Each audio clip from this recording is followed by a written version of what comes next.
Sam Adonis is the best, and he will beat all comers week after week after week after week.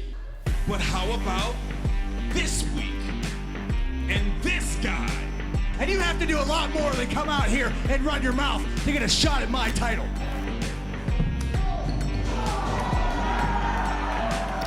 So well taking Mean Mike's legal counsel into the corner, but Mean Mike has entered the ring and levels Andrew so well.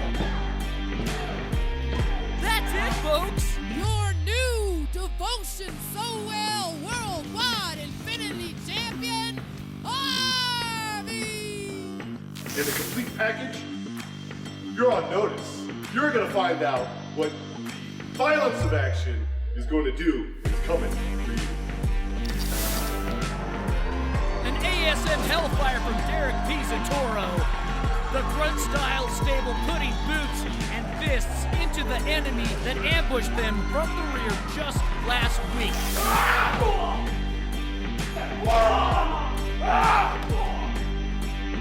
Starting up the Calling for Filter to break the hold, holding him off of, oh my gosh!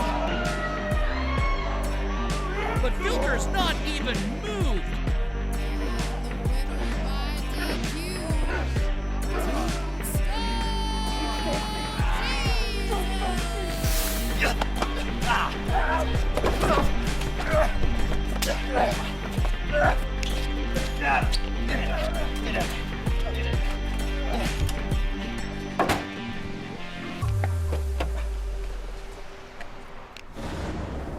Tonight is the night. It's been 2 weeks since I've been without the DCW Heavyweight Championship. 2 weeks? It's felt like 200 years. That championship represents everything about me. That championship is my life. It tears my freaking heart out to know that Sam Adonis from Pittsburgh, Pennsylvania, is here in Utah representing my people, my brand, my product. Tonight, I take the first step on getting back on top of that mountain. Marlion, Bishop, Tom Chad, I'll see you boys out there. Ladies and gentlemen, I'm Lauren Gardner, the Cicerone. It's Sunday morning, and that means one thing: DCW's wrestling at the Gateway. From the 5280, weighing in at 285 pounds, the final boss, Bruce Wayans!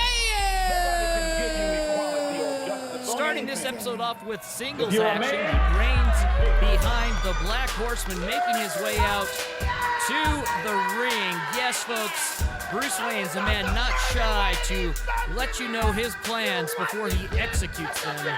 We hope you are all doing well and staying safe on this Sunday morning on a day that is supposed to reach yet again triple-digit temperatures. Bruce Wayans almost seems, well, a little bit naked here as he is not joined by any of his Black Horseman members.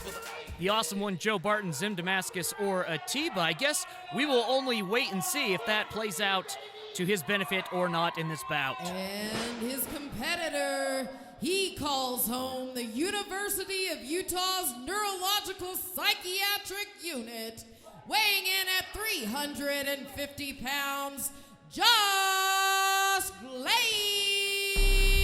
When last we saw Josh Glade, he was going up in singles action against Craig Washington IV. And William Cutting, using Glade's doll as a carrot dangling out in front of him, upon getting said doll, went into some superhuman feats with a moonsault off of the top ropes. Then Glade, as we saw earlier, lost the doll to Cutting.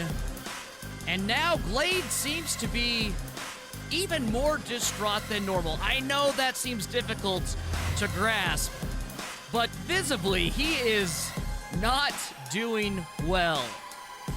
I've no doubt that Bruce Wayans will want to use the mental state, the distress in which we find Josh Glade to his own advantage. Asking Glade to take him mano a mano, the two into a collar and elbow tie-up, and a heel toss pushes Wayans into the corner. Glade seemingly disinterested in trying to fight. And with churning feet, Wayans is able to push Glade into the corner. Our senior junior official, Max Larson, gets Wayans out of the corner, and now Glade has been ignited. A big palm strike across the cheek, followed by a second. Some great camera work there from our camera operators. Wayans able to defend himself with a stiff elbow, but instead a sidewalk slam from Glade puts Wayans on his posterior, pulling Wayans by his tie. Glade comes off of the ropes, delivering a falling crossbody, goes for a pinfall. Wayans able to kick out at 2. Kick out at 2. Glade still distraught, going back in, pulling up Wayans by the chin in an almost inquisitive fashion. It's odd, even by Josh Glade's standards. Wayans trying to go for a scoop, and in culinary terms, I believe we would say that Wayans' eyes were bigger than his stomach in this case. Going for a vertical suplex and dropping Wayans down onto his back. Josh Glade has just shown the sheer strength and force that he has. Wayans kicks out at 2 again. Wayans yet to have a pinfall attempt in this bout, and Glade's pinfall attempts have been subduing, but not sufficient to make an actual pin. I wonder if any of that has to do with the fact that he doesn't have his handler in William Cutting out here, nor the incentive for him to follow that handler. Glade with a scoop power slam, but now so tormented in the mind of his monstrous cranium that Wayans is able to get out of the way of Glade's attempted standing splash. Wayans digging into his reserves now, takes and returns his own scoop power slam. Not an easy task, as a scoop is not a squat. That there's a lot of upper body strength and honestly a lot of pressure on the back when that happens. 350 pounds, not easily done. Goes for the pinfall, doesn't even bother to cover a leg, go for an inside cradle or anything, and obviously the behemoth that is Josh Glade easily kicks out. Bruce Wayans going for another scoop slam, but this time the weight proves far too much. Goes for pinfall, but Glade breaks his own pinfall. Craig Washington IV, who we saw has the coveted sentimental property of Josh Glade, has totally pulled Josh Glade out of the match. Glade delivers a spine buster, but only as a means to get past Wayans and closer to his doll. Washington teasing Glade, and they go out into the locker room. Glade is nowhere to be seen now, and I'm afraid that things might be actually coming up in favor of the final boss, Bruce Wayans. A win that no doubt the Black Horsemen will want and need, as they have been on not the hottest streak as of late. Bruce Wayans!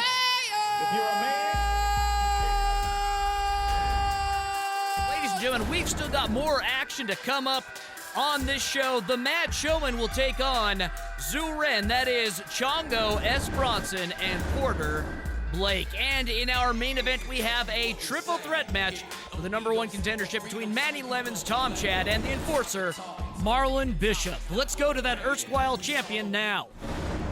Man, I'm tired of talking. That's all everyone around here does is talk. Marlon Bishop is about that action. I do what I do to prove to myself that I'm the best. I don't come here to this state, to this arena, to lace up my Air Forces and wrestle. I came for a fight, to compete. I've been addicted to adrenaline for as long as I can remember. I live for it. I thrive on it. Manny, I respect you. Tom Chad, not so much. I'm coming for what's mine. The impetus for our next bout aired exclusively on the DCW Twitch channel. After beating Bruce Wayans 2 falls in 5 minutes, Chango S. Bronson was devastatingly attacked by Porter Blake. Blake left Chango in a mass of humanity, none the wiser, stunned, dazed, and what can only be assumed, confused.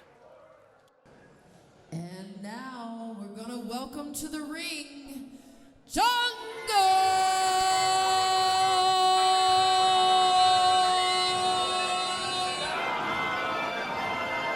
Chango the Mad Showman, a man who, well, hasn't always been the Mad Showman. He hasn't always been, or at least been vested in this disguise of whimsy and entertainment.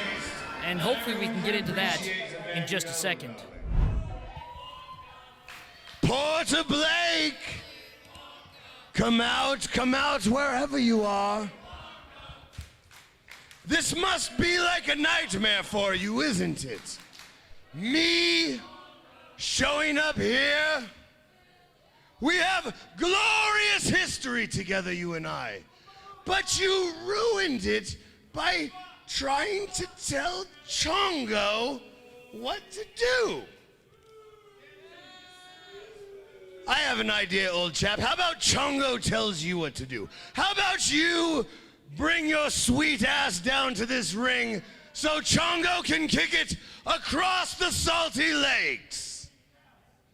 Yes, ta-da! The history between Blake and Chango goes back to Rocky Mountain Pro. Both of them were part of a faction called Trigger Warning. Both of these men are extremely versed in submission maneuvers and submission grappling. I can only imagine we are going to have ourselves a clinic when it comes to mixed martial arts and grappling prowess.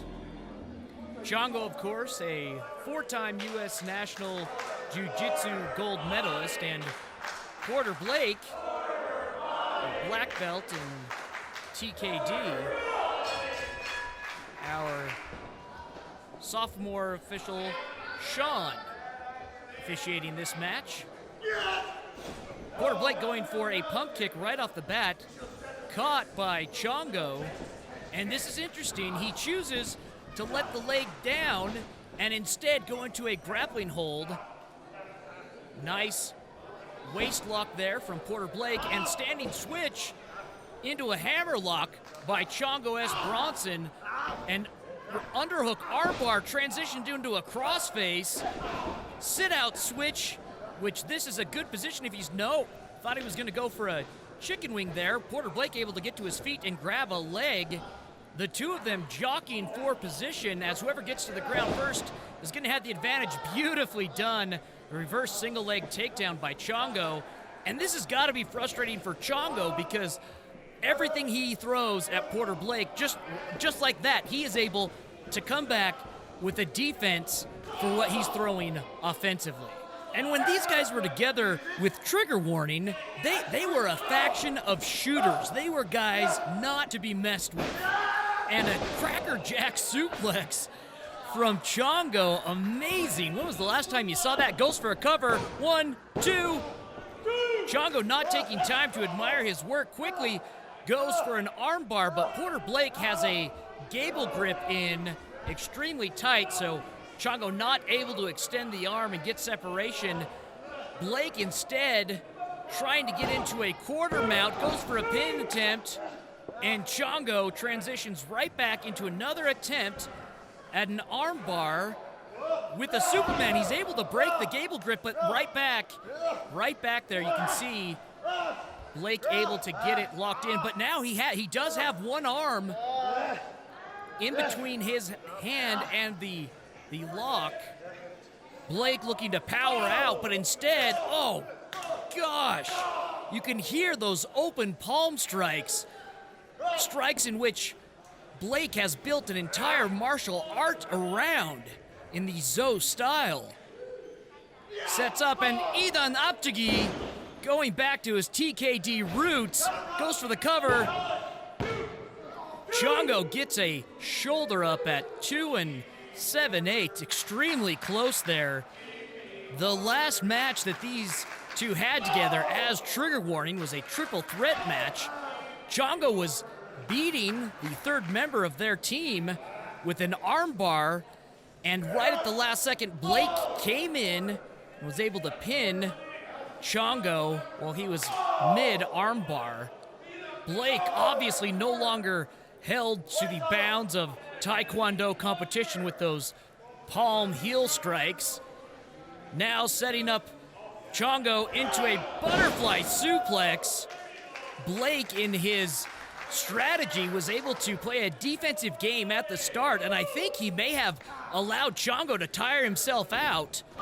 And now he has taken control of this bout, but has yet to be able to convert it into a win. But this isn't smart. Don't spend time taunting or teasing. You're not going to psychologically damage Chango.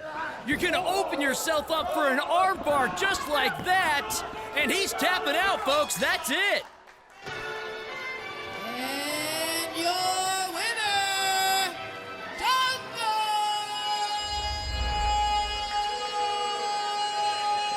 The sound of one hand clapping. Blake has gone over into the, oh my gosh, wielding nunchaku. Oh, good night, Irene. Did you hear that across his abdomen? Blake is obviously upset at this defeat. Oh, the official needs to put a stop to this right now. Oh, Blake with a kneeling Zo down. Truly, this is what he means when he says that every knee shall bow to the Zo Dojo. Sickening, absolutely sickening. Coming up next is our main event, but first, let's talk to one of the competitors of the triple threat match, Tom Chad. What's going on? Y'all used to cheer for me. Y'all used to love me. Used to hear out there, Tom Chad, Tom Chad, Tom Chad. Where'd that get me? Nowhere. I learned the hard way. Nice guys finish last. I'm gonna do whatever I have to get my spot. Y'all can get on board, or y'all can get the hell out of the way. Contest is a triple threat match. The winner gets a shot at the heavyweight championship. First up, Pluck Tie from the Lemon Tree, weighing in at 222 pounds, Manny Livers! Before Matthew Robles and Sam Adonis, I mean, let's call it what it is, stole the championship from Manny Lemons, he set the record for consecutive days in one reign of the DCW Heavyweight Championship, 302 days. That is impressive. I don't care if you're the champion or not right now. You're the people's champ. No doubt about that. And the crowd obviously getting behind the man with the plan, the king of the lemonade stand, Manny Lemons. His opponent from Derriere Farms, weighing in at 320 pounds, the Pineapple Clad Tom Chad. And then there's this guy. Yep. Mirroring our sentiments of his actions as of late. Tom Chad, just a despicable piece of human garbage. Ugh. And what used to be a endearing homage or riff on Manny Lemon's Lemon Drop and the Citrus Express. Now just seems disingenuous and honestly gross from Tom Chad. And last but certainly not least, from Detroit, Michigan, weighing in at 280 pounds, the Enforcer, Marlion Bishop! Before DCW was on television, Marlion Bishop was the second person to ever hold the DCW Heavyweight Championship, upsetting Sefa Fatu of the Samoan Dynasty, our inaugural DCW champion. And since then, Marlion has had ebbs and flows in terms of wins and losses, but I will say that in terms of success and how one measures that, I believe it is if one is continuously improving. And in that sense, Marlion Bishop might be one of the most successful wrestlers in DCW. But in the history books, the only thing that matters are W's and zeros. So let's find out who's going to get the W tonight and go on to face Sam Adonis for all the gold. Tom Chad, the only one in the ring who has not been a DCW champion. Oh, you've had some issues, huh, Tom Chad? Man, Marlion Bishop is all business today. Tom Chad going for a sucker punch. Marlion Bishop moving out of the way and quickly shows Tom Chad he's got to get up a lot earlier in the morning if he wants to pull one over on the Enforcer. And look at that vertical from the Enforcer. Clearly, this man has been training non-stop. Manny Lemon's now taking advantage of the gift from Marlion Bishop. Puts Tom Chad into the turnbuckle, goes across the ring for a second, taking a page from his wife, Reka Tehaka, setting up some chops here. Oh my goodness. Tom Chad with a lot of surface area as a target for those chops from both Bishop and Lemons. The two now going in. No, you go first. Chivalry, sirs. Chivalry. Now into a hammerlock, holding Tom Chad, using that lock to direct him wherever Bishop wants to go. And right now, it's right into the turnbuckle. A great shot there from our camera operators. Our commandant of officials, referee Dewey, telling Bishop to pull him out of the corner. He does, in fact. Tells him to watch the hair, so he does. And Tom Chad takes the chance to try and mount some sort of offense, only to be met with a punch to the gut from Manny Lemons. And now Bishop with a vicious overhand palm strike puts Tom Chad down. But Bishop says, not so fast. Goes for his own pinfall. Lemons breaks it up as well. Let the Cicerone tell you guys, an alliance is only as strong as the opponent you are united against. And right now, he being Tom Chad, is not up to much. The tandem now whipping him, go for a reverse, but instead, a double lariato puts Tom Chad rolling out of the ring for a short reprieve. Yeah, Manny Lemons speculating that TC has had enough, but Marlion Bishop wants to get to the task at hand. Can't fight someone who's not near you. Well, then fight the one who is. Two go into a collar and elbow tie up into the corner. Bishop having that strong leg strength that we talked about earlier. The hold is broken, and Bishop, like a gentleman, breaks, but Tom Chad biting Manny's calf. Manny delivers a baseball slide drop kick out of the ring and begins to pummel. Oh, Tom Chad. I mean, it's almost like Tom Chad is so envious, is so jealous of Manny Lemons. He cannot let Manny have any sort of spotlight. Just jumping in and trying to interfere as he and Bishop are giving a great show of sportsmanship, what our fans, our devoted faithful, want to see, but instead, he has to interfere. Well, this is what you get for your troubles, sir. Now, if I were in this match, if I were coaching one of my students in this match, I would want to get back in the ring as quickly as possible. Our commandant of officials telling them, you know, you can't win out here, boys. Got to get back in the ring, and there he starts the count. But I think Marlon and Manny are having too much fun beating up on Tom Chad, and I don't blame them. It looks like a lot of fun. Manny breaks the count. Dewey, frustrated, will have to start the count again. Tom Chad up to his feet and goes for a purple Nerman.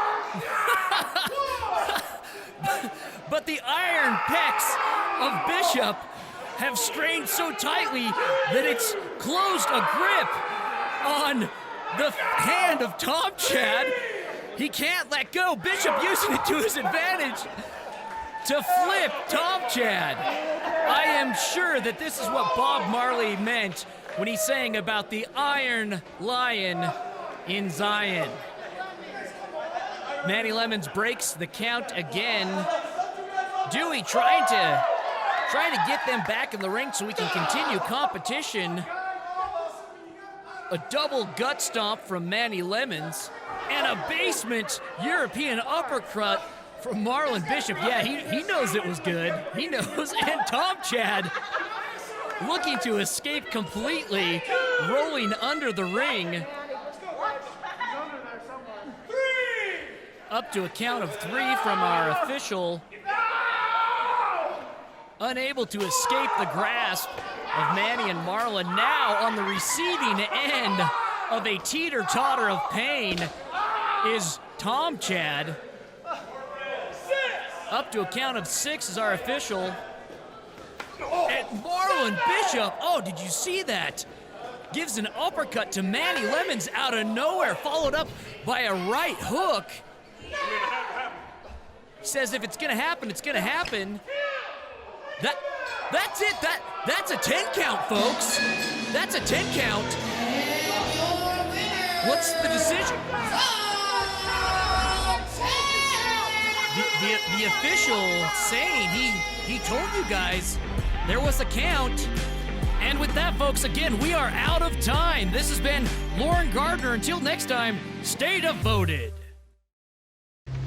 Now I will kill you.